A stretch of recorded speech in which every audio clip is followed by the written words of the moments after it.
आज हम हरियाणा की एक लोक कथा सुनेंगे जिसका नाम है मूर्ख राजा की सीख। बताओ, मूर्ख भी सीख दे रहे हैं अब। चलो सुन ही लेते हैं। कथा तो लोक कथा ही है। चलो जी, कथा शुरू होती है कि लोक कथाओं के भी पैर होते हैं। ये बात अक्सर मेरे दादाजी लोक कथा सुनाते समय बताया करते थे। बड़ा होने पर जब मैं देश देशांतर घूमने का मौका मिला तो पाया कि दादाजी सचमुच ठीक ही कहा करते थे। पंचतंत्र की कथाएं जो हैं सारे भर की संसार में लोक कथाओं की जननी कहते हैं उन्हें। एक कथा से दूसरी कथा उत्पन्न होती है और इसी से सारी कथाएं चलती हैं।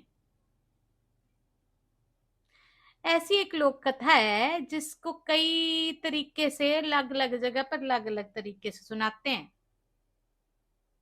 तो ये जो कथा है, ये राजा भी एक मनुष्य की औलाद होते हैं। एक बुद्धिमान तो कोई मूर्ख मूर्ख भी होता है कोई कोई। हमारे यहाँ एक राजाधिराज बोलते हैं उसको। राजाधिराज दूसरी श्रेणी में आते थे, अर्थात मूर्ख ही उन्हें। राजाओं का एक गुण ईश्वर प्रदत्त होता है। वे सयाने हो या मूर्ख, सन की जरूर होते हैं। ये तो सच्ची बोला उसने, सन की तो होते ही है। अब न रोटी रोजी की चिंता, न हल फावड़ा चलाना। बस बैठे बैठे अपना कुछ दिमाग ही लगाना है उन्होंने, उनको करना ही क्या होता है। हमारे इस राजा ने नाम कुछ दिया है इन्होंने, बोला महाराज बुद्धिराज सिंह। ये भी व्यंग ही किया है इन्होंने, मूर्ख राजा को बुद्धिराज नाम दे दिया है। जैसा कि शेक्सपियर ने भी कहा कि नाम में क्या रखा है, तभी तो ऐसे उल्टे नाम दे रहे हैं। तो हमारे राजा महाराज बुद्धिराज जी आंख के अंधे, नाम नैनसुख की तर्ज पर बड़े मूर्खी किस्म के राजा थे। मुहावरा भी इस्तेमाल किया इन्होंने इसमें। एक दिन वो सो रहे थे तो उनके शय्यानगर की खिड़की के पास खड़े पेड़ पर एक कौवा कां कां करने लग गया। राजा ने गुस्से में आकर अपने सेवक को आज्ञा दी कि कौवे को भगा दे फटाफटी।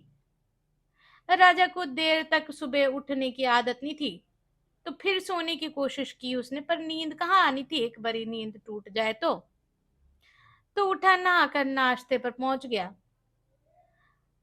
तो राजा आया दरबार, आज जल्दी आ गया राजा दरबार। तो नौकर कहाँ तैयार होने थे, अभी नौकर तो उसके देर से उठने के हिसाब से चलते थे। तो भी नौकर सिंहासन ही साफ कर रहे थे। सिंहासन पर बैठने लगा तो वहां एक मकड़ी का जाला दिखाई दिया उसे। सेवक ने उसे फटाफट ही साफ कर दिया क्योंकि राजा ना देख ले। पर सिंहासन बैठते ही उसने एक ऐलान कर दिया कि संसार के सबसे बेकार जीवों को खोजा जाए और जो भी सही उत्तर देगा उसे इनाम देंगे। 5 दिन का टाइम भी दे दिया उसने कि 5 दिन में ही बताना है। 5 दिन में जैसे पता नहीं क्या हो ही जाना था। तो चलो ठीक है भैया, राजा था तो करना ही पड़ना है कुछ। 5 दिन बाद दरबार लगा तो सभासदों ने अपनी अपनी आप बीती सुनाकर उत्तर दिया। किसी ने कहा गधा, क्योंकि वह सबसे ही आलसी जानवर होता है। किसी ने ऊंट ही बता दिया, किसी ने हाथी। सारे अपना अपना ट्राई कर रहे हो। जो सेवादार राजा के हरदम साथ रहता था, जिसे मक्खी और मकड़ी का किस्सा मालूम था, उसने मक्खी और मकड़ी बतलाकर इनाम ही ले लिया। मक्खी का कौन सा किस्सा बताया है इसमें, मकड़ी का बताया है। चलो होगा, मक्खी का भी पता चल जाएगा आगे। राजा ने हुक्म दिया कि मक्खी और मकड़ी बिल्कुल ही बेकार जीव हैं, इनको संसार से खत्म करने का कोई तरीका ढूंढो। राजा का मंत्री बड़े दिमाग वाला था, सच में बुद्धिमान था वो। और मूर्खों के यहाँ कोई कोई बुद्धिमान होना जरूरी होता है, तभी राज्य चल रहा होता है। ये हर जगह होता है ऐसे। पता नहीं बुद्धिमान लोग मूर्खों के यहाँ काम ही क्यों करते हैं, पता नहीं। मैं बोला क्षमा करें, प्रकृति का कोई जीव बेकार नहीं होता, ना तो कोई छोटा होता ना बड़ा होता है। और राजा को आया बड़ा गुस्सा, उसने मंत्री को देश से ही निकाल दिया। बताओ, एक ही बुद्धिमान था, उसे भी निकाल दिया देश से। चलो जी, आगे देखते हैं। कहा जाता है कि भाग्यशाली आत्मा ही राजा के घर जन्म लेकर राजकुमारी या राजकुमार बनते हैं और कालांतर में यही आगे चलकर राजा और रानी भी बनते हैं। मगर जब दुर्भाग्य राजा के घर को घेर लेता है तो उनको औलाद ही नहीं होती। फिर पड़ोस का कोई राजा उन पर आक्रमण कर देता है, उनका राज्य छीन लेता है। ऐसी कहानी हमारे राजा के साथ भी हुई। पड़ोसी राजा ने आक्रमण कर दिया और सेना बल अधिक होने के कारण उन्होंने राजा से उनका देश ही छीन लिया। राजा को भागना पड़ा। राजा सटपट दौड़ लगाए, घोड़ा दौड़ा दौड़ा के जंगल में बड़ी दूर निकल गए। घोड़ा भी थक गया, पता नहीं क्यों थका होगा। दूर तक दौड़ा इसलिए कि मूर्ख राजा को ले जाना पड़ रहा था, इसलिए। तो घोड़ा तो समझदार ही होना चाहिए, घोड़ा तो मूर्ख नहीं हो सकता। घोड़ा घायल था, थका था, गिर पड़ा और मर गया। बोले इतनी दूर दौड़ा है, घोड़े को ही मार दिया उसने। फिर राजा को पैदल ही भागना पड़ा, जान तो बचानी थी। भागते भागते राजा भी बड़ा थक गया, तो एक पेड़ की छांव में बैठा और बैठते ही सो गया। ऐसे तो राजा को बिस्तर पे भी नींद नहीं आनी थी, और ऐसे तो पत्थर पे भी नींद आ गई। थकना जरूरी होता है। अचानक पेड़ पर बैठा कौवा काए काए करने लग पड़ा। राजा की नींद टूट गई।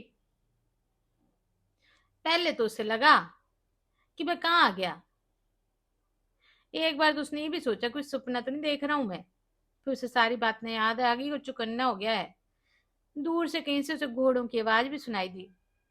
उसे लगा उसे यूं खुले में कोई पकड़ लेगा, फिर क्या होगा। तो छुप गया अंदर जाके गुफा में। कई घंटे के बाद से गुफा के बाहर दुश्मनों के सैनिकों की आवाज जो सुनाई दे रही थी। एक गुफा के बाहर सैनिक खड़ा हुआ था और वो गुफा के भीतर जाने की सोच रहा था, जहां राजा छुपा होता अंदर उसी गुफा में। तभी दूसरे ने उसको बोला, अरे देख बेवकूफ, गुफा के बाहर देख कितना बड़ा जाला बना हुआ है। अगर कोई अंदर जाता तो जाला टूट नहीं जाता। चल आगे देखते हैं। सैनिकों के जाने के बाद राजा अंदर से गुफा के दरवाजे पर आया तो देखा कि मकड़ी ने बहुत बड़ा जाला बना के रखा हुआ है। तो राजा सोच में पड़ गया कि देखो, अगर कौवा काए काए नहीं करता तो मैं सोता रह जाता, और मकड़ी जाला नहीं बनाती तो दुश्मन मुझे पकड़ के ले जाते। तो यहाँ तो समझ नहीं आया मुझे भैया, इतनी जल्दी उस मकड़ी ने जाला बना दिया। तो ऐसे टाइम रहा होगा मच्छरों वाला, बारिशों के बाद का। तभी बनाते हैं जंगल में, बहुत जल्दी जाला बनाते हैं। सुबह हटाओ शाम तक फिर उतना बड़ा जाला हो जाता है। और जितना बड़ा बड़ा ये बता रहे हैं उतना बड़ा एक दिन में तो बनता नहीं होता है। पर चलो, कहानी ये भी अच्छी थी। फिर उसे याद आया कि मंत्री ने उसको बोला था कि भैया फालतू के पैसे बर्बाद मत कर इन सब चीजों में, और सैनिकों की शक्ति बढ़ा।